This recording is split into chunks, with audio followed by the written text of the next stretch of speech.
Hello, this is Michael Hexter. Welcome to Politics 2100 here on YouTube.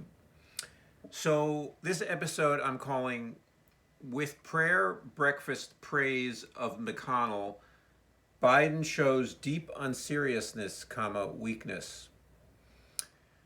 So, this is a response to what a National Prayer Breakfast is, an annual event that's what used to be considered mandatory for serious politicians or centrist serious politicians, and it's become somewhat controversial because of reporting by Jeff Charlotte and also by the Young Turks about the family that organizes it and also the funding for it, which comes from Franklin Graham, who is a right-wing pastor. And what Young Turks, for instance, exposed about the family is that they were considered to be sort of neutral and bipartisan, but they have a very strong anti-gay agenda, which they promote in Africa, among other places, or around the world, not just in Africa. And so they are a force of right-wing politics.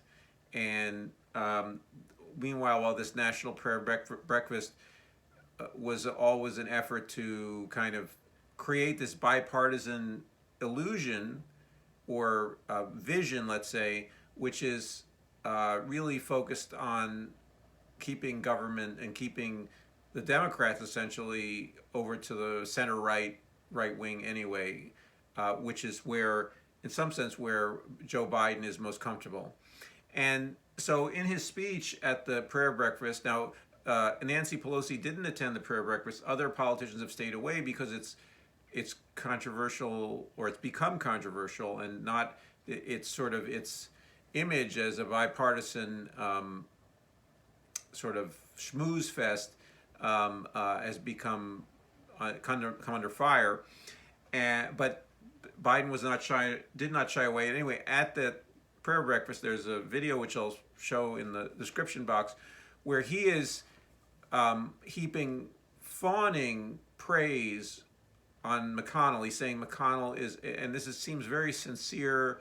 I believe he's not, simulating emotion or simulating earnestness in this particular case, because he really, he goes out of his way to say McConnell is a man of his word, and saying essentially, which is poppycock, okay, and Biden should know that it is poppycock, that it's nonsense, because McConnell has scuttled or helped scuttle some of the initiatives that Barack Obama did or tried to do in terms of the Supreme Court, among other things, and making up this rule about that Barack Obama didn't have the right to, in his last year of his presidency, to nominate a Supreme Court judge and get one confirmed. So and Biden saying that McConnell is such a wonderful guy and is a man of his word and so upright and so respectable and so forth and so on, and really, it got to the point. It's he really did sound like he's like a friend, okay, or at least Biden believes him to be a friend. At the same time, in the Young Turks segment, that they helpfully counterpose Biden's speech with what McConnell says about what his mission is now, which is to scuttle the radical socialist presidency, again, socialist presidency of Joe Biden, and that how Joe Biden, how this is a horrible disgrace that's going on in Washington because of Joe Biden's presidency. Again,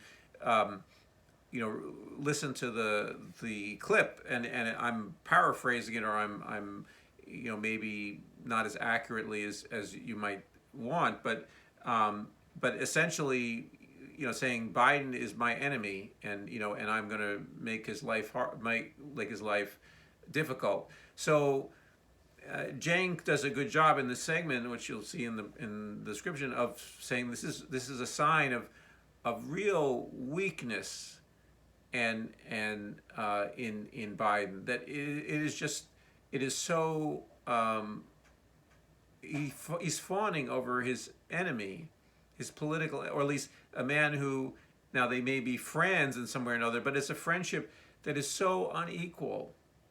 Okay, that one friend is telling the world, I, abuse this man, or I am fighting this man because I hate him. I hate what he stands for. And the other man is saying, I love the man who hates what I'm doing. And it's I think Democrats need to see the weakness. They need to understand that their leaders cannot be, going forward, their leaders cannot be weak. They cannot be as weak as Joe Biden and as many of the other. Joe Biden is not. He's not the only one. I mean, Barack Obama also fawned over the Republicans. Over their ideas, certainly, and he always hesitated. He always spared them. The Democrats need to fight the Republicans, and or either that, or I mean, there's also so I'm talking to the Democrats as if they're a political party that actually I am naively maybe assuming that they're a political party that is interested in representing their base and also fighting for their own political survival slash power, and increasing that power in order to either stay in office, do more corrupt stuff, and or actually do something for the American people. Okay, and I mean, I don't want them to do the corrupt stuff. I want them to do stuff. I want them to ban the corrupt, the legalized corruption, and also that we have in our system. And I want them to apply themselves to their jobs in public service and do work for the American people. But some of them appear to be doing that better than others. Very few of them. But anyway, but as I've talked about, there's this bipartisan, or this multi-party good cop bad cop routine where the donor class is essentially the primary motive force of what goes on, and these two sort of public faces of them, one of them is the good cops, one of them the bad cops. They are they have their roles to play, and what really matters is that they're working together, and this is just a sign that they're working together. And part of their working together is that the bad cops get to slap around the good cops, okay, and they get to stomp on them, and the good cops hold back. They emit squeals of indignation, but they don't go on the offensive. And the squeals of indignation are, for bullies, are spur the bullies on, because that's what the bullies are looking for. The bullies are looking to have the sense of power over and abuse, be able to abuse. So the squeals of indignation without any consequences for the bullies, or without meaningful consequences and meaningful fight, are exactly what they're looking for. And also not just the leadership, but also the base of the Republican Party wants to feel like they're strong and tough. This cult of the deadly phallus I talk about, that and that therefore, and they want to feel like they're not wussies and not castrated people, and so, and they think, and these squeals of indignation reinforces them the idea of, oh, look, they're the weak ones, and they're laughable, they're scorned. It's like they're corrupt, they're all these things, and that's all P word um, uh, uh, you know, actions. And so anyway, but this other, so I want to add though, this is I'm just amplifying some of the aspects of the Young Turks segment, but I also, this is something I've been struggling with, how to express this about how Joe Biden comes across, that there's an unseriousness beyond that he's really not taking his own agenda and his job and what he does, what I would consider to be seriously. Now, this doesn't mean Joe Biden hasn't done some really serious things, because he's been a senator. He was a senator for a long time. He was vice president for 8 years, and now he's been president for a little over a year. And so, and he, he's done serious acts. He's sat in serious meetings. He's gotten serious briefings, so forth and so on. So, and he is in a position of great power, enormous power now. He had power before, and he has even more power right now. And he, but he doesn't apply himself and apply what he knows in his mind to the actual job description in terms of what he's supposed to be doing, and also the job description that he wrote for himself during his campaign. And so it's really, it's an unseriousness that he just strikes me as an unserious person. He strikes me as like literally, a trickster of some kind, or someone who, and that's his MO, his baseline MO. And that's not what we need in the United States. That we don't need leaders that are unserious. And even though we're, as a country, we like people, Donald Trump was even more unserious. Okay, so let me take a step back and say, in the spectrum of unseriousness, or let's say derealization, to get a fancy word, of one's job, derealization of the world and of the consequences of what one does, Donald Trump, way more so than Biden. But the thing is that our society, the two tasks are politically to maintain power democratically, to appeal to voters, and then B, use that power to solve the problems of society. And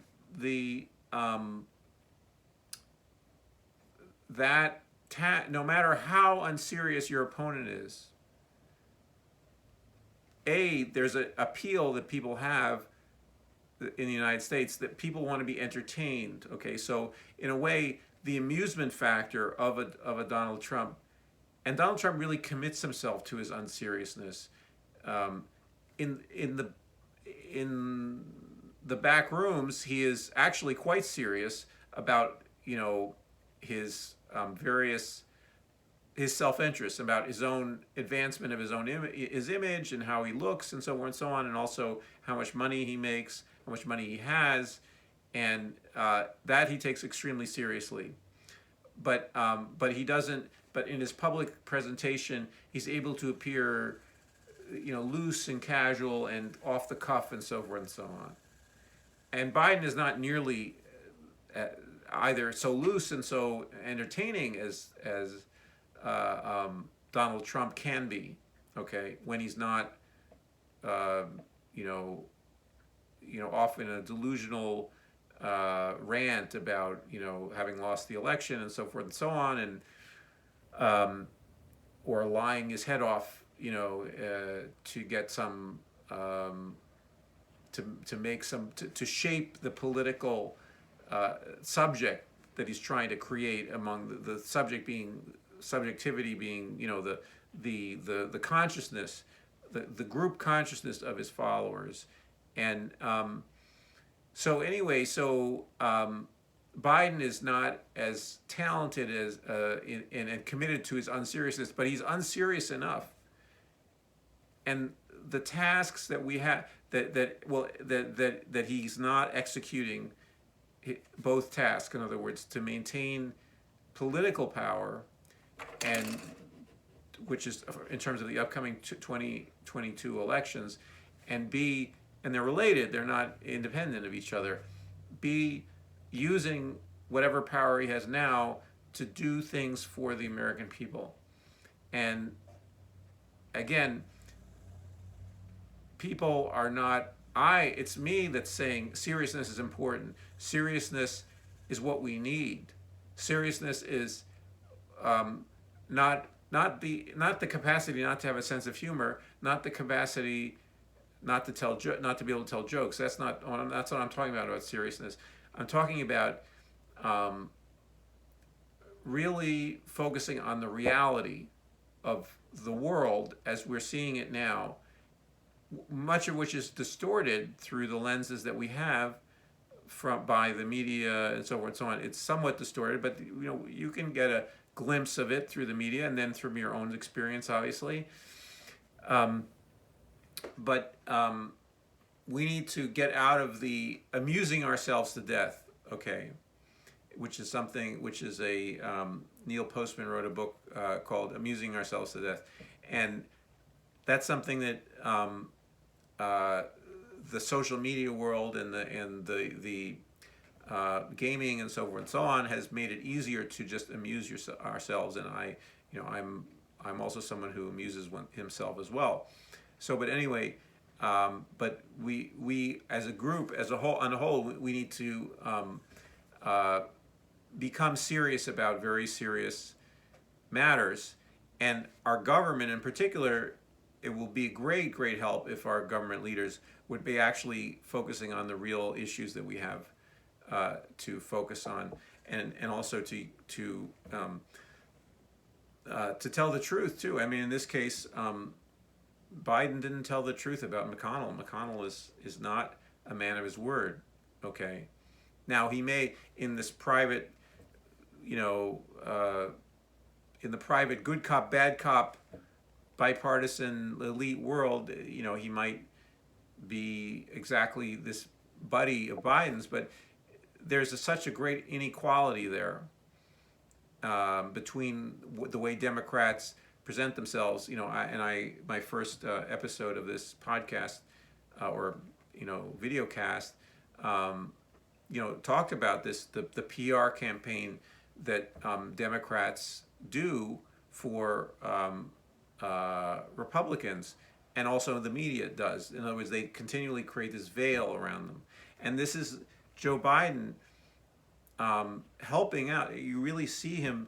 He's saying he's giving the highest praise he seems to be able to give to his political opponent, and somewhere he thinks he will get rewarded for this, Biden, but it's not. The American people won't get rewarded for it. It's his own. He's living in a gossamer bubble of half lies and half truths,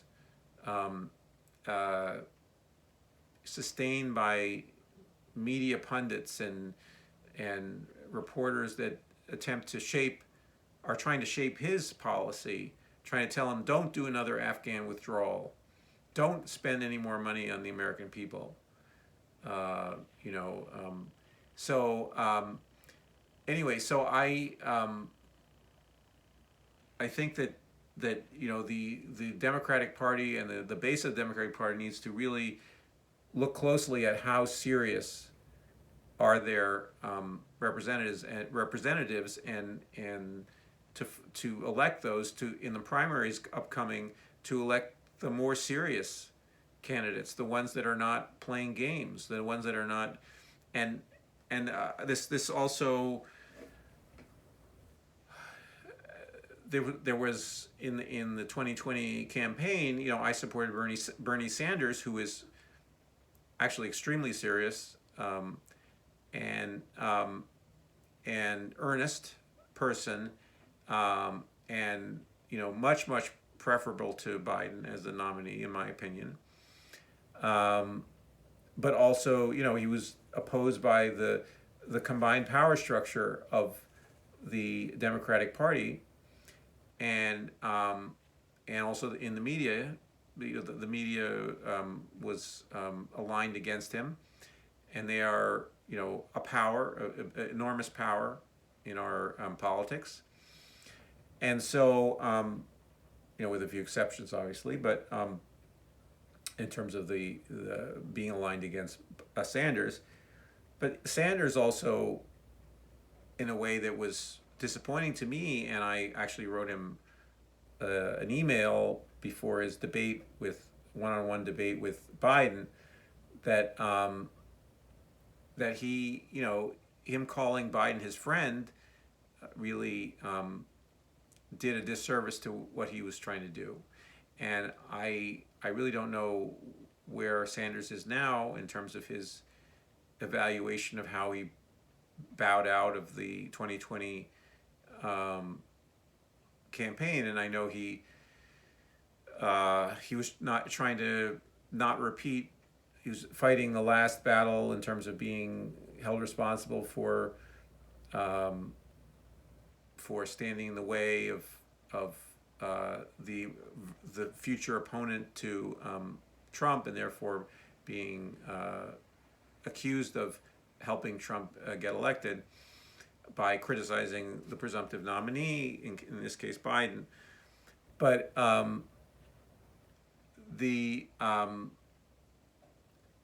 I just think that in that debate, in 2020, that Biden was just showing just how unserious he was. That if you really were listening to him, you would see that he is not someone who would be serving the American people and being focused on their reality, but instead he's kind of playing these games with us. It's a very serious game because of the stakes are so high, but it's still a game that he's playing, and he's playing it with. It seems like he's playing it with the Republicans as well, or at least the establishment Republicans that like McConnell. So anyway, I will be returning to this topic because it's hard for people to both fight the neo-fascists and also essentially fight or pressure and fight these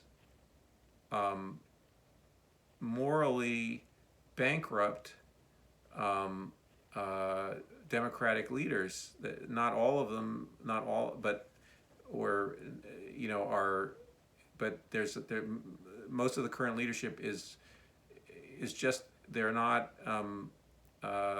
cut out to face the challenges we have in front of us.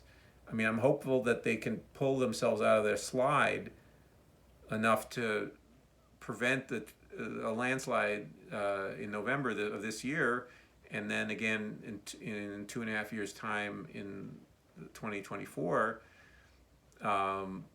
But I really think that they need to get serious and about their jobs, and I'm not saying in exactly the way that Bernie Sanders is serious, but they need to. He would be a good place to start, certainly, and they can then do their own version of what that means. But anyway, I would hope that we will see new leadership very soon for the Democratic Party, or a party that would replace the Democratic Party if they just really collapse. But anyway, so I hope this was interesting to you in some way or another. So if it was, please like the video. Please share your thoughts about what I'm saying here. Whether is this worth saying? Is this redundant? Is this what you already know? In that case, why isn't it plastered all over the media? And why is it not being said by more people? And also, if you're liking Politics 2100 more generally, or you're getting something out of these videos, please subscribe and I look forward to seeing you in the next video.